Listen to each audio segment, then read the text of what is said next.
आज एक अशा नेतृत्वाचा वाढदिवस आहे ज्यांनी सत्तेचा उपयोग खुर्ची गाजवण्यासाठी नाही तर गावाचं नंदनवन करण्यासाठी केलाय.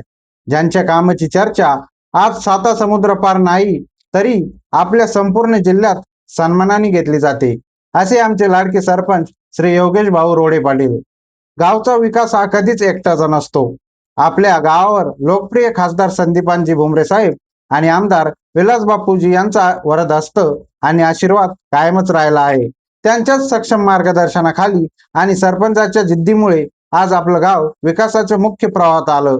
खासदार साहेब आणि आमदार बापूंच्या सहकार्यातून मिळालेल्या निधीचा सरपंचांनी कसा योग्य विनियोग केला हे पाहण्यासारखं आहे.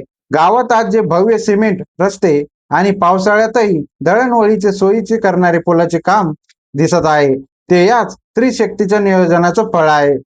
केवळ कागदावर नाही तर प्रत्यक्षात सरपंचांनी स्वतः उभे राहून पाण्याची टाकी स्वच्छ केली.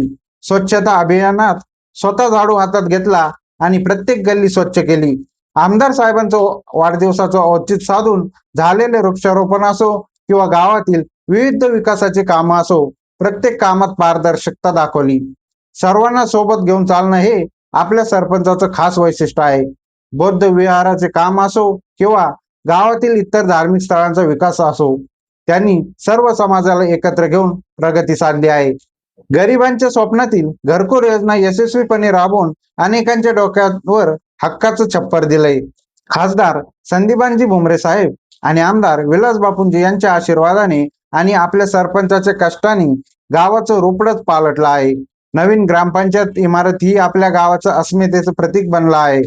प्रस्थापित राजकारणापेक्षा विकासाचं राजकारण कसं असतं हे या नेतृत्वाने दाखवून दिलं आहे. काम तर कोणी करेल पण समाजासाठी वेळ देणं ही मोठी गोष्ट आहे. सरपंच पहाटेपासून ते रात्री उशिरापर्यंत कोणाच्या हाकेला धावून जातात. कोणाचं आजारपण असो वा काही अडचण असो, स्वतःचं काम बाजूला ठेवून ते तिथं हजर असतात. अशा माणसाला आपण जपलं पाहिजे, कारण ही माणसं गावाच्या खऱ्या अर्थानं आधार असतात. आजच्या धावपळीच्या युगात स्वतःसाठी जगणारे तर सर्वच असतात, पण समाजासाठी आपला वेळ देणारे खूपच कमी लोक असतात. असं व्यक्तिमत्व आपल्याला नशिबाने लाभलंय. आज त्यांच्या वाढदिवसानिमित्त मी एवढंच म्हणेन की दादा, तुमची ही ऊर्जेची शिदोरी आम्हाला अशीच मिळत राहो. तुम्हाला उत्तम आरोग्य आणि दीर्घ आयुष्य लाभो. वाढदिवसाच्या लाख लाख शुभेच्छा.